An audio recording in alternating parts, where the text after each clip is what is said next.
Yeah. Awesome. Okay. Ready? Yep. Let's go. Let's laugh. We are imperfect after all. Okay. Hello and welcome to the Imperfect Us podcast. I'm Leanne Camilleri. And I'm Lisa Downs. As co-hosts of the Imperfect Us podcast, we will share relatable stories that celebrate that we are perfectly imperfect humans leading perfectly imperfect lives. We will be sharing these stories through open and honest conversations with our extraordinary guests. And together we'll discover practical and evidence-based strategies that will enable us to navigate the constant challenges and changes of everyday life. We are thrilled to share these conversations as we draw on the science of wellbeing and positive psychology, and we uncover the barriers that might hold us back from being our authentic selves and turn them into opportunities so that we can show up more consistently, doing what we really aspire to do and who we want to be. We would like to acknowledge the Wadawurrung and Kaurna people who are the traditional custodians of the beautiful lands on which this podcast is being recorded. We pay our respects to the elders past, present and emerging, and extend this respect to Aboriginal and Torres Strait Islander peoples from other communities who are here with us today. So let's get started. Yay! And recording.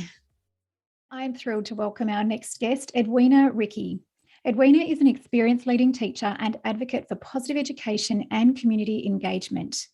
Edwina has taught in secondary schools in the Outer East of Melbourne for 25 years and is passionate about creating environments that enable schools to flourish individually and collectively. She is currently the project manager of the Maroondah Positive Education Network, collaborating together with their local council and the community to implement positive education in the City of Maroondah and to create communities of wellbeing. In 2019, Edwina successfully completed the University of Melbourne's Professional Certificate of Positive Education and is enjoying implementing her projects by delivering the transformational professional learning in schools. Edwina is passionate about creating environments to enable and empower people to be their best versions of themselves, whether that's in her family, classrooms, or the community more broadly. Edwina uses the science of positive psychology to inform her thinking, her language, and behaviours. She believes that everyone can be transformed to take agency over their own wellbeing, and in doing so, develop a deep sense of belonging in the community and a strong sense of meaning and purpose to support their own and others' wellbeing. Our community will truly flourish when all its members develop a benefit mindset, collaborate for equity, respect diversity, and communicate with compassion. Edwina, it is such a pleasure to see you today.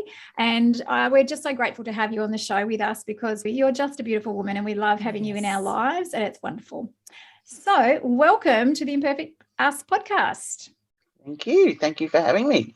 It's a pleasure. Welcome. Pleasure to be here. Oh, now, Edwina, we would really love to hear a little bit about what led you to the work you do with teachers, leaders, and within your community. So you're able to share with us. Of course. Well, I am a teacher by trade, so that's my paid job. I was that from, coming out of college. So I spent 12 years as a teacher. I went into industry for 10, working in the sport industry, and then came back to teaching in 2010. When I came back, I really noticed that there was a change in education and there was such a lack, I felt, in my senior students. I had moved to a different school in their motivation and it bothered me. I had BCE students when I'd left back in 2000. I'd felt that my students had really wanted to learn, and then I got back into teaching and I just felt that there was I think mobile phones were in the classroom and there was this real, and it was a problem for me because I felt, oh my goodness, I've passed my use by date. Time for me to hang up my boots. Maybe this is not for me anymore, teaching, which is what I had loved. And it was something that I felt that I was good at. So this led me to the work in positive psychology, trying to find, what sits at the heart of motivation. Obviously, self-determination theory has been something that has resonated with me over and over again. I keep coming back to it, that we have to think about self-determination and we can't motivate students. They have to motivate themselves. So we have to provide the conditions And so that really led me on this journey of wanting to create better environments for students, for staff. And I knew that I couldn't do that on my own. I was put into a role as community partnerships leader. So that led me to our local council, working very closely with the shared purpose of trying to raise the wellbeing of our young people in the City of Maroondah, where I live. And that was probably the pivotal point for me, where I was bringing outside of education into school, because schools have big fences and they are quite hard to penetrate. If you're outside of school, it's quite difficult to work within a school. But to have our local council turn their their purpose from, well, we're going to pick up all of the kids that fall between the cracks, which is really what their focus had been, to ensure that they were doing what schools weren't perhaps doing, to, well, we're actually going to make our focus all young people will thrive in our municipality. So I don't know whether you've ever seen The Dancing Man. I'm sure you have. Yes. And so I was really that dancing man, and my colleague Adam Cooper from the Maroondah Council, he was the leader in youth and family, and he was the first follower. And they say that the first follower is the most important person, and they really are. And so we've been on this journey since about 2014, where we have tried we both read Flourish. And I guess this another really important part of this story is that when I read Flourish by Martin Seligman, it really resonated with me, because I saw that there was a science, there was a framework, and it was something that that shared language was really, really important. And so I think I've handed out probably in excess of 100 copies of Flourish to various people within our community. And that's been, I guess, this common reading experience, but also transformational experience, because, well, when you give someone the book and they do read it, we've had some really fruitful discussions, and that's been the mayor, our local politicians, various leaders within business, sporting, education, and this has sort of been how, and so it's been quite slow, and I think sometimes that can be frustrating when I think back, 2014, we're talking now 8 years, but it is slow. It's really slow, but we've been quite consistent. We've learnt a lot. We still often feel that we're just at the starting line, even though we have done lots of learning. Adam's done his map. It's been a really great journey, and we've been able to create, and, well, it's not just us, it's a number of people, Communities of Wellbeing, which is an organisation that's a not-for-profit. It sits outside of council, but is very much supported by council. It's supported by education, and we have quite diverse individuals on this group that meets monthly and have done since December 2015. Such an extraordinary thing that you've done. And I know in conversations we've had with you, not only have you created a culture in that community of wellbeing, but you've also brought them on board, which I just think is extraordinary. And, even though you say it's slow, I think considering how big it has become as well, in some respects, what you've done is welcomed people in, invited them in, and, like you said, sharing the Flourish book has helped them to have a really good understanding of why you're doing that. And I think that's fantastic. So I think, you should be so proud of what you've achieved in there, and with Adam as well, but also all of the team in there. And also credit to the council for actually standing up and being part of that. What an amazing initiative. But what a beautiful ripple effect right across that community, and that it isn't excluding anyone, it's actually including everybody, and doing a little bit about what Leanne and I are doing as well, where you're experimenting on your own learning, trialing things out, working, because it's very different. For like a strategy that I might use might not be the same for Leanne, so it's really person fit. And how do we go about doing that? And you're really amplifying that in your community, allowing people to learn about things, to trial things out in different ways, and you've got a community that's supporting that. That's incredible. And then just sort of leaning into that, meeting those basic psychological needs. And I really love how you embrace that me, we, and us, helping the individual really understand. I liked what you said, from almost like from the cradle to the grave,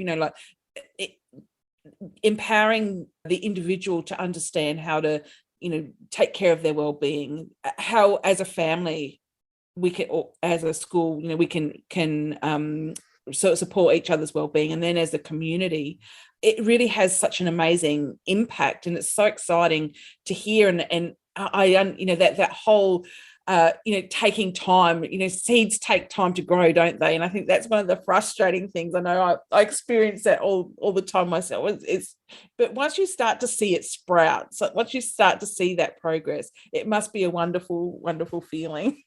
Yeah, and we don't always get it right. We haven't. I think the really thing that is resonating for me this year is this notion of we have to do wellbeing with people, not wellbeing to. And particularly in our secondary schools, our kids have been saying over and over, oh, please don't give us another PowerPoint teaching us about wellbeing. Help us improve our wellbeing.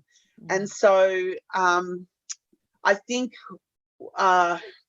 also the work of Edgar Schein around asking but not telling people. I think as teachers, I'm guilty. We can be tellers, and we've got such good news to share, so we want to tell people and tell them what to do, but it's not getting us behaviour change. We have to ask more questions. We have to be, as Edgar Schein would say, humble in our inquiry to find out what the needs are, and then be a really good coach where we're offering people the space to talk about their situation, talk about their needs, and getting them to find their own solutions. Whilst we may have the right solution, they may not be willing to listen to our solution, and being prepared and being humble ourselves, putting our own egos aside to just provide space. And I think that's where the really effective work in wellbeing can be done, when people are given that opportunity to solve their own problems. And I love the metaphor of, feed a man a fish and you feed him for a day, teach a man how to fish and you feed him for a lifetime. And that's certainly something that I try and hold on to. Certainly I don't get it right all the time. I don't. But that's my intention. The intention is to offer and then get people to see the benefits through their own trial and error. Everyone has to take their own journey, and we have to be there to provide the opportunities, the reading. When some people don't read the book, that's fine, but other people do. And when they do, there is this transformation in them. And I also see that the work that we do is transformational from the inside out. And Leanne, you were saying about this, the me, we and us, that wellbeing cannot be, it's not a individual sport, it's a team sport. We do this together. We've shared in some learning ourselves. This is, meeting you guys was wonderful. We shared that experience, and in doing that, we developed relationships that is so great for all of our wellbeing. And I think, connection and relationships is the key to wellbeing, isn't it? And we all know that. And so if we can provide those opportunities, some people don't get those opportunities. If we can provide that in our community, given that we are in close proximity, then I think we're doing a good job. I'd love to keep talking to you about this, Edwina. I think we would both love to. And we'll be sure to share the links to Martin Seligman's Flourish and also Humble Leadership, which is both wonderful, wonderful books. We would love to hear from you, or wondering if you could share with us when you felt like a fraud or an imposter, or where you might have truly felt that you might not belong there, or what was happening for you, and what did you learn about yourself at the time? Well, when I was out of teaching, I moved into IT. It was at the turn of the century, so year 2000. I stepped out of teaching. Everyone thought I was going to be a lifelong teacher, And I got called. My husband had left teaching to work for an IT company, a startup company that was all about getting sports results online. A long story short, my role was business development manager, and I worked with the National Olympic Committees, and in particular the Oceania National Olympic Committee. So there are 5 rings of the Olympic movement. And believe it or not, the Oceania ring is the green ring. It should be the blue one, but it's not. It's the green. The Europe is blue ring. But I, because of the work, created a website called oceaniasport.com, which created a central hub for the 22 National Olympic Committees of Oceania to have a little home and a place for them to put stories on about what was happening in these various island nations.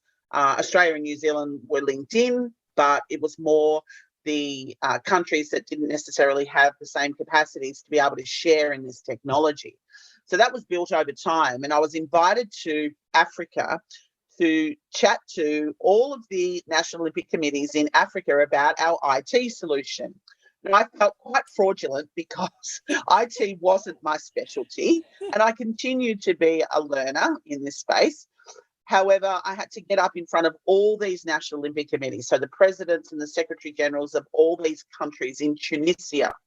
And we were late in the day, and all of these other IT, very, multi-million-dollar firms with these highfalutin IT solutions were speaking before me. And I'm sitting there with my colleague going, oh my goodness, we've got to get up in front. For starters, there were mainly men. Culturally, we were different, and I was a white female. So quite, I really didn't feel at home at all.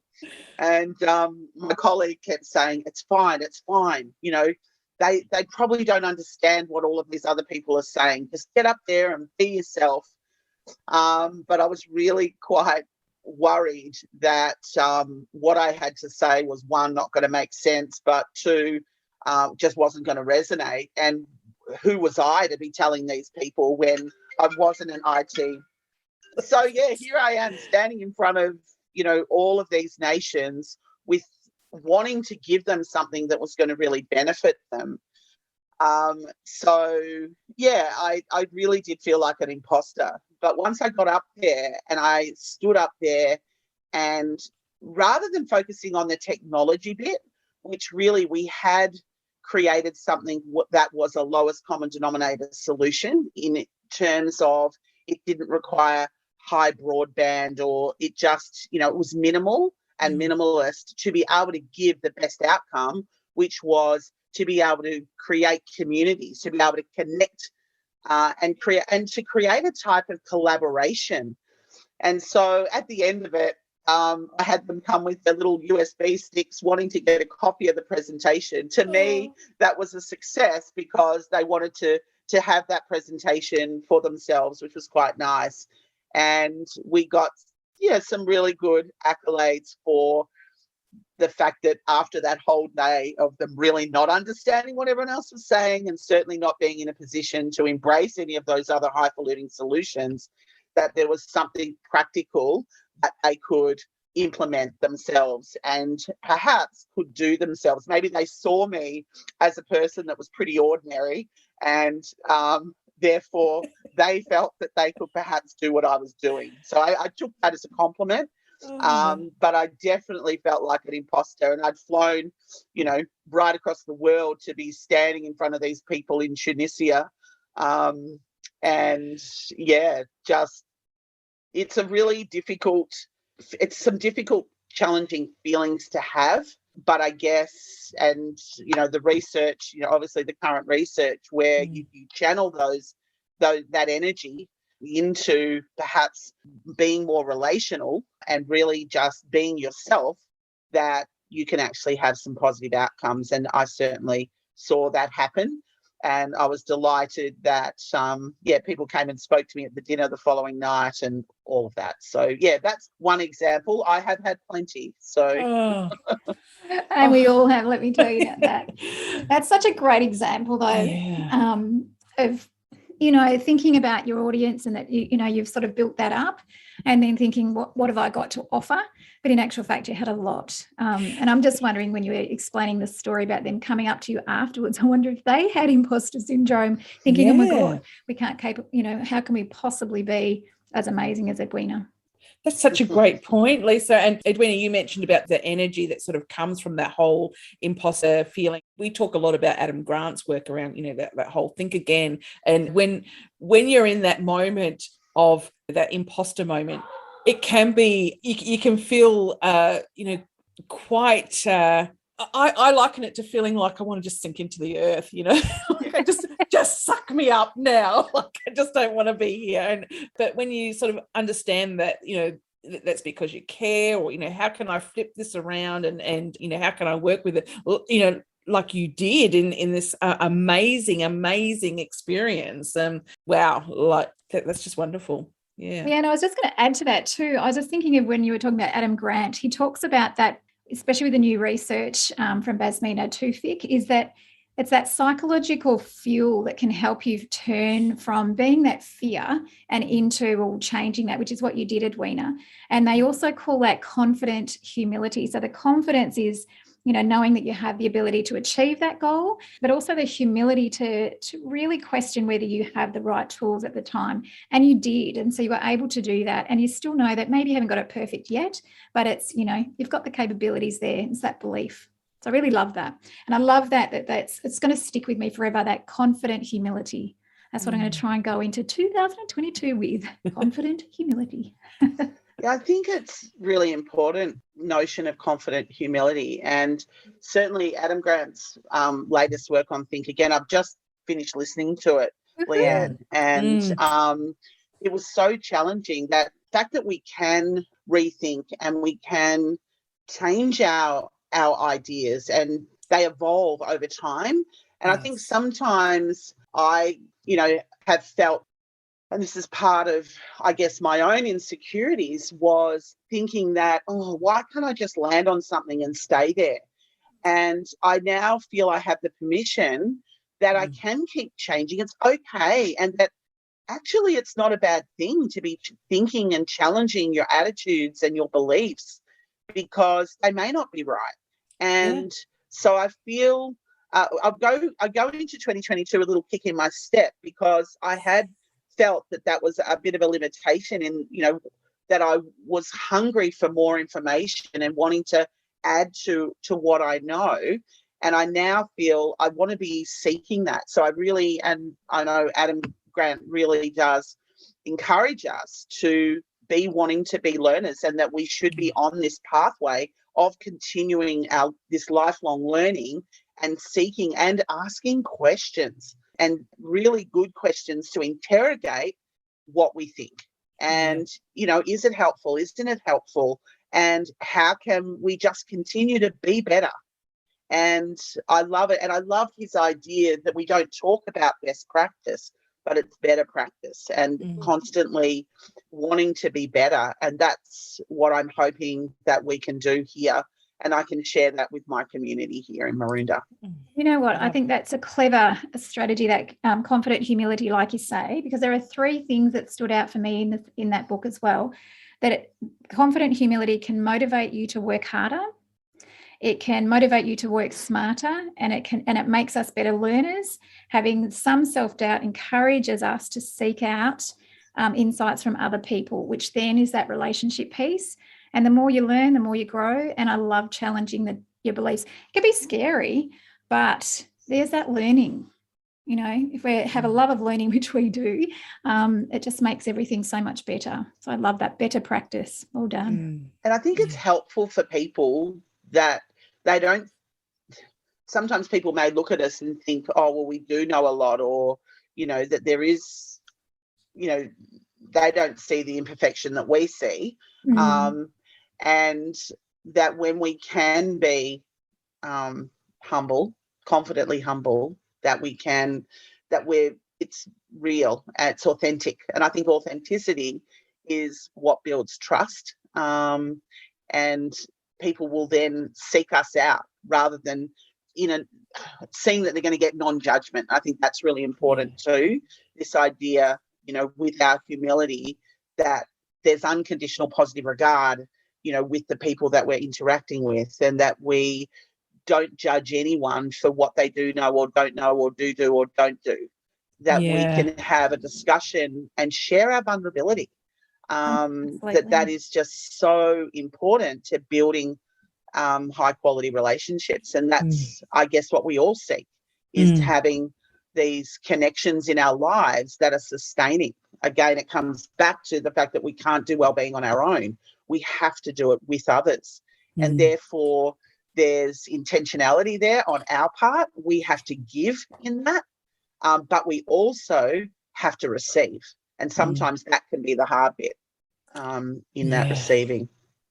Oh, absolutely. I just want to keep talking about this, because there's so many things that I'm resonating with. Yeah, well, I was just thinking there's so many things that we've gone around our questions 1,000 times, I think, already, and you've addressed so many, Edwina, so thank you. But we're just wondering, what words of wisdom would you share with a friend about how they might take a more positive approach with their imposter thoughts or their inner critics show up?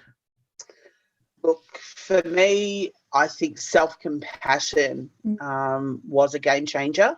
I have a wonderful teacher in Catherine Lovewell out of the UK who has done some great work here in Maroondah. She wrote a book called Every Teacher Matters, and the little book of self-compassion, somebody who lives this work incredibly. And I'll be able to provide some links to her work.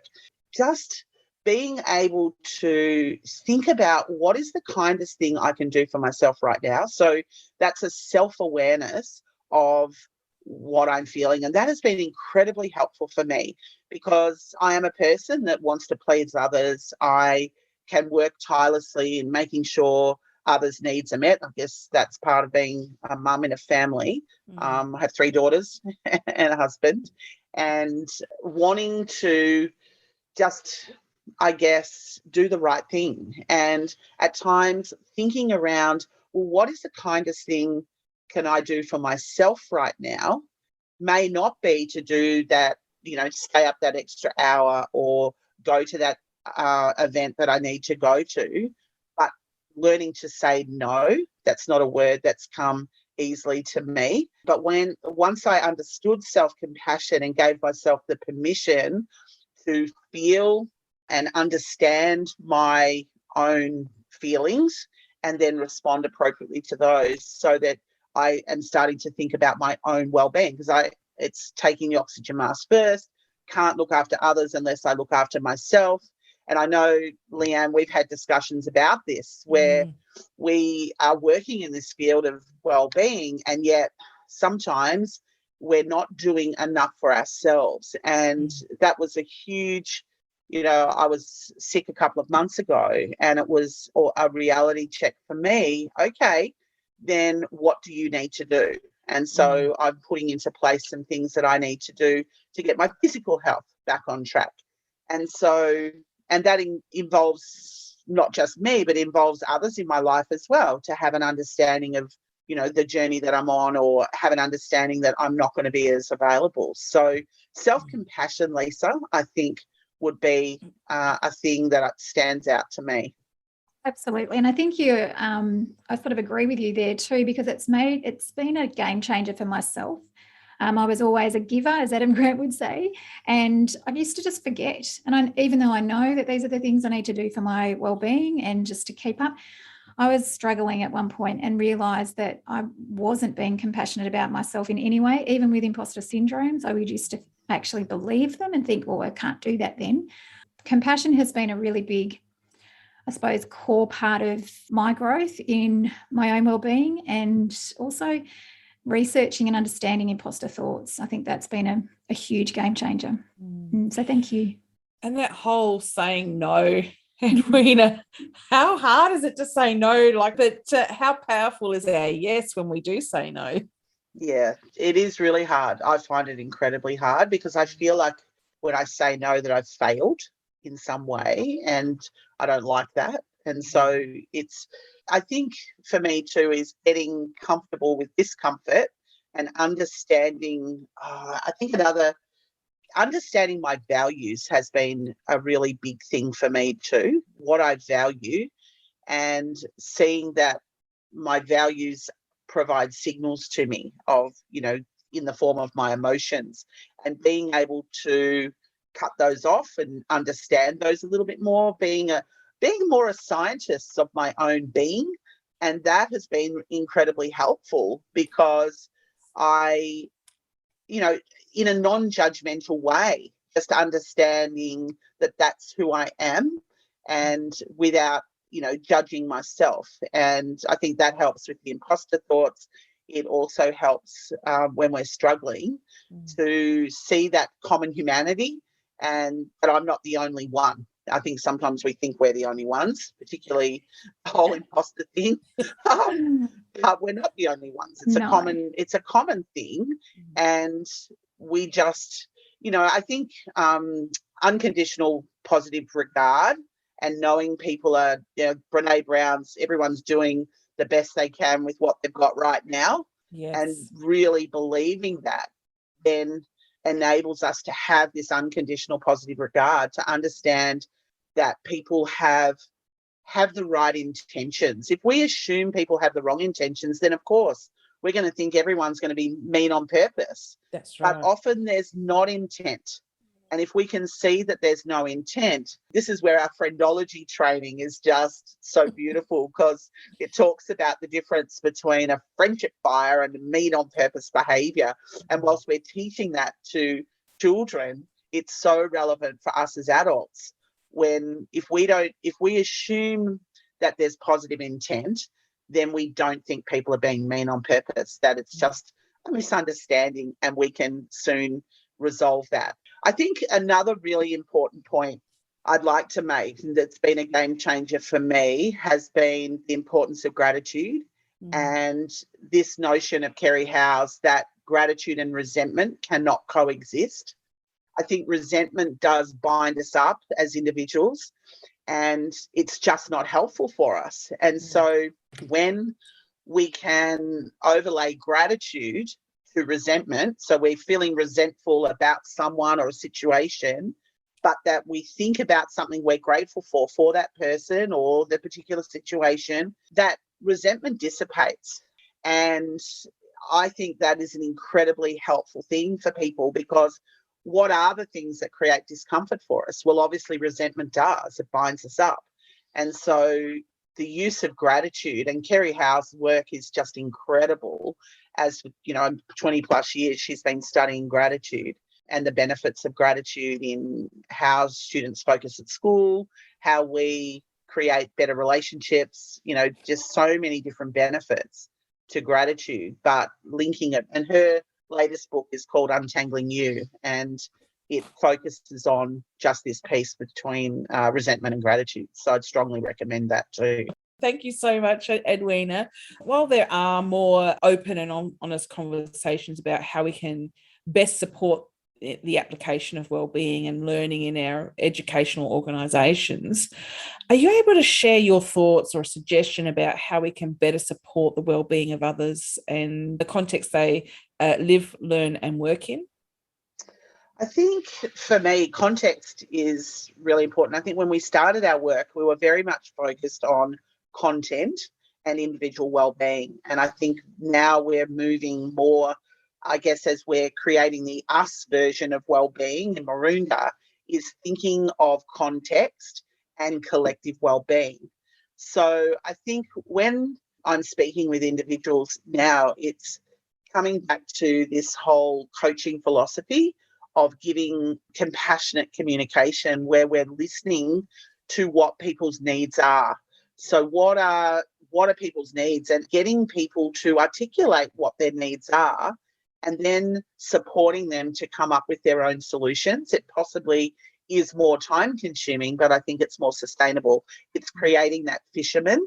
So in every conversation now, I am trying to pull back on my judgment, on perhaps my more mentoring hat I'm pulling aside and popping on a coaching hat which says provide space, allow a person to talk, to solve their own. And what I find is that the energy for me that I have to expend is way less, because I'm not thinking, as they're speaking, I'm not thinking all the time that I'm having to come up with an answer or a solution. I'm just sitting there listening.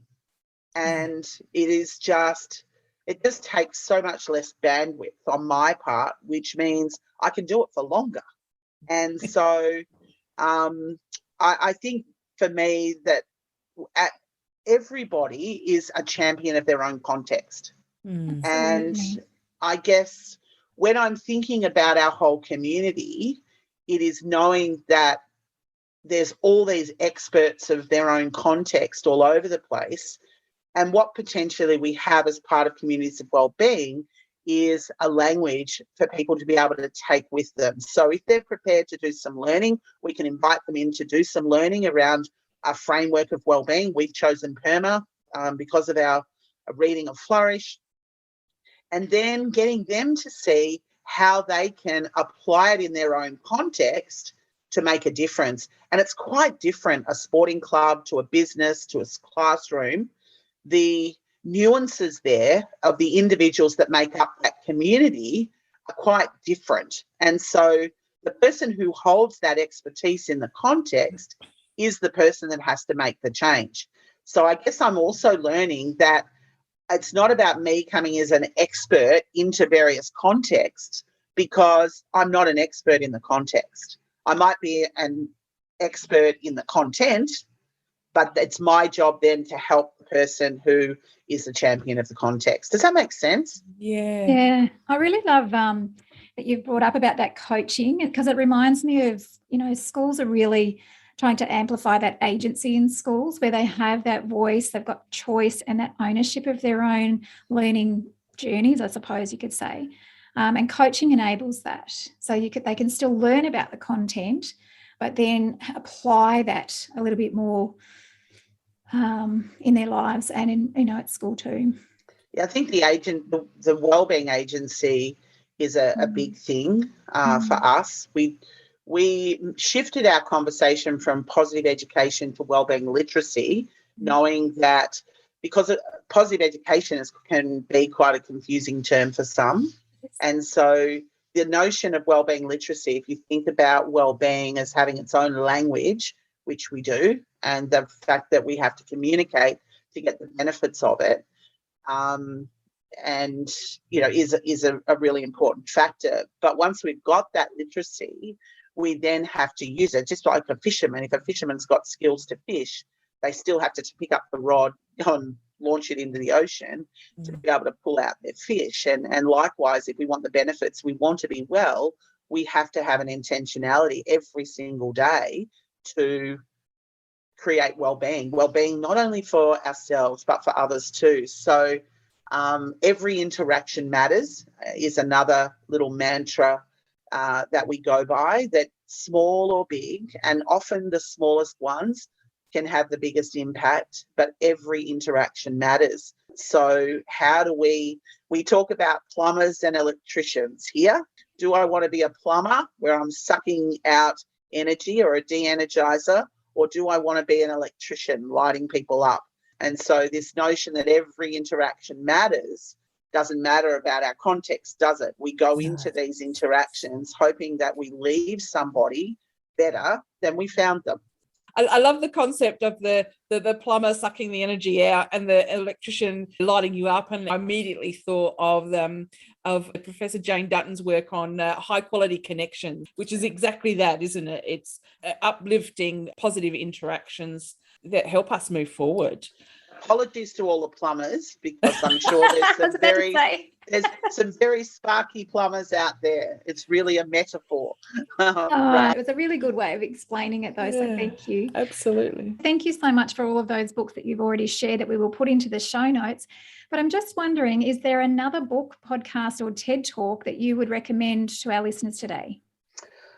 There is. There's one I'm reading and really loving at the moment, and it's Tom Brunzell and Jackie Norrish's book, Creating Trauma-Informed Strength-Based Classrooms. What I love, the subtitle of that is Teacher Strategies for Nurturing Students' Healing, Growth and Learning. And the focus on healing and the Berry Street work on bringing into our flourishing classrooms is just phenomenal. It's just so lovely to read Tom's work, and obviously Jackie's experience in helping Tom bring that to life is just phenomenal. So a definite must read for anyone in education, I think. And the podcast I have listened to in 2021 and will continue in 2022 is Habits of Leadership with Dan Hausler. I think his book, Acts of Leadership, and his approach to education, I just love, the various people he's had on his podcast, and the authentic way that he presents content, I think is also a must listen.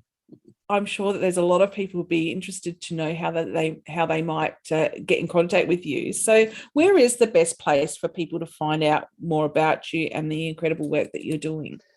Probably through Communities of Wellbeing. So communitiesofwellbeing.org.au. That's the organisation that I'm a part of in Maroondah. That's the work. So certainly can get in contact with me through that. Yeah. Oh, thank you. We'll be sure to share the link to Communities of Wellbeing in the show notes. Lisa, I think you might have the one last question. Well, final one for you, Edwina, for you to go off into your day. We just wanted to invite you to share a favourite self-care strategy that you use, and so that we can share with our audience today.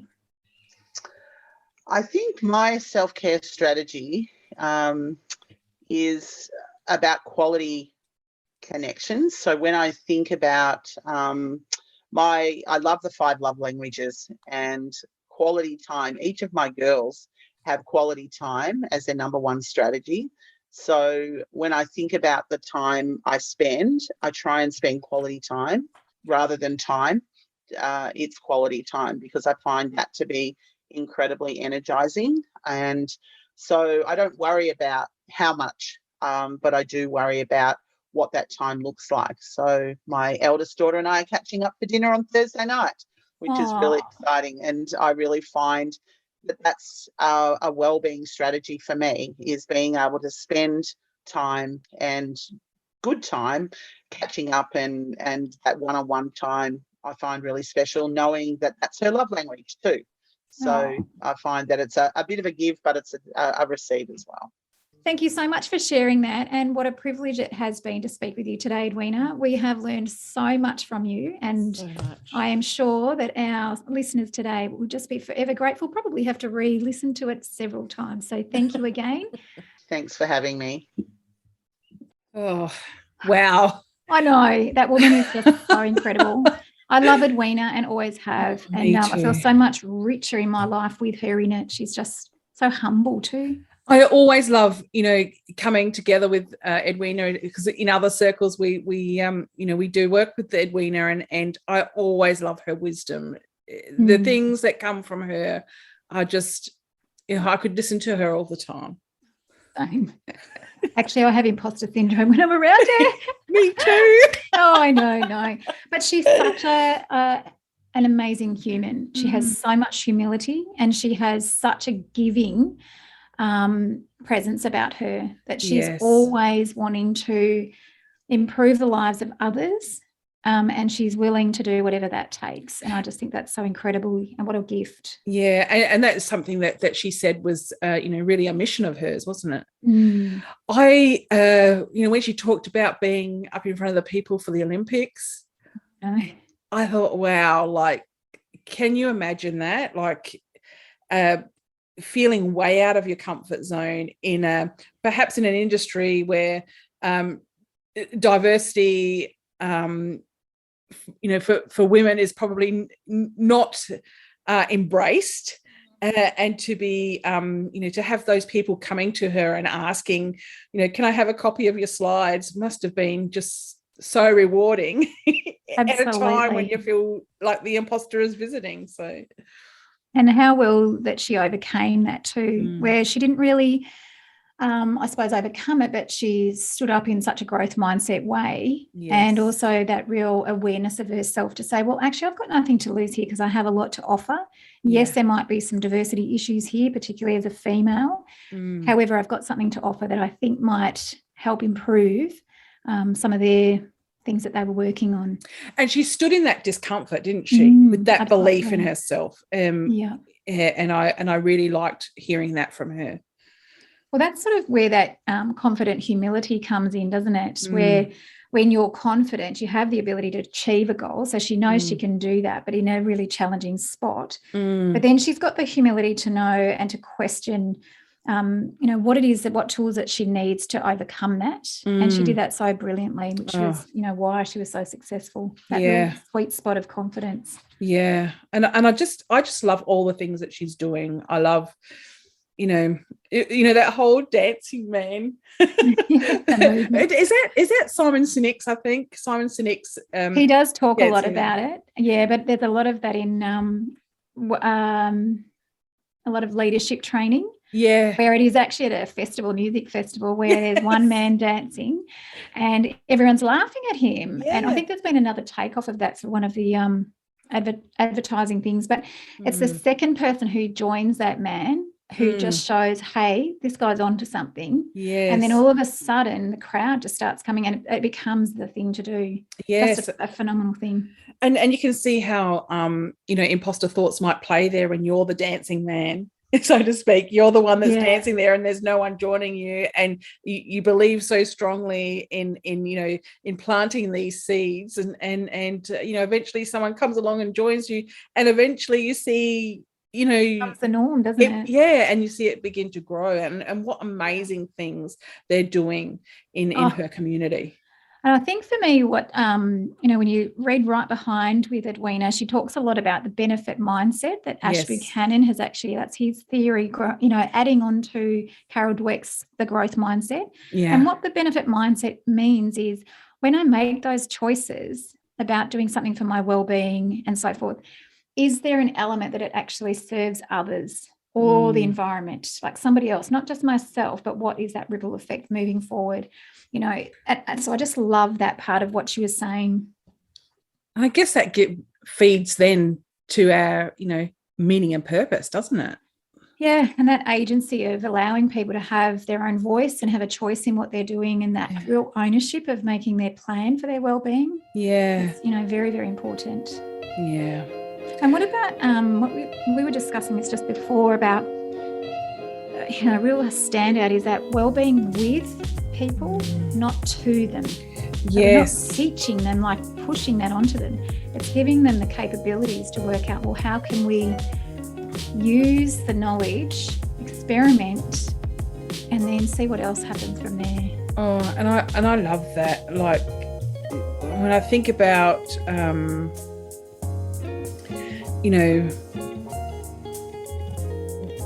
teaching,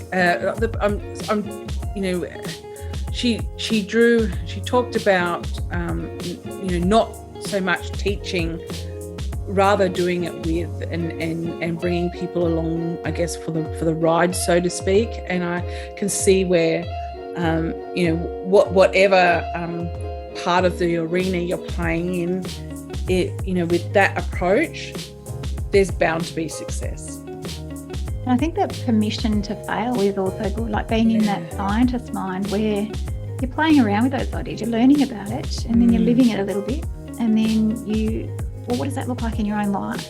And have a go. And that's then you understand it. And when you understand it, it's just so much richer. Yeah. Oh, I love it. We talk forever. Well, we could. All right. What an amazing woman. What an amazing woman. So thank you to Edwina Ricci. Just phenomenal. Yeah. All right. Bye for now. Bye for now.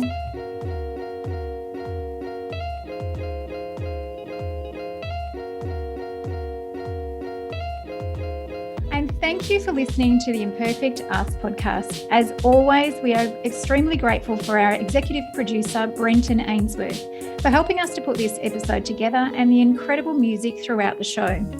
If you enjoyed this podcast, please share it with someone you care about. And we would be grateful if you could rate this podcast on iTunes. If you know someone who has a great story to share about how to live with imposter thoughts, then please get in touch with us. To find out more about Leanne and Lisa, we welcome you to connect with us on LinkedIn and our socials. Bye for now. Bye for now.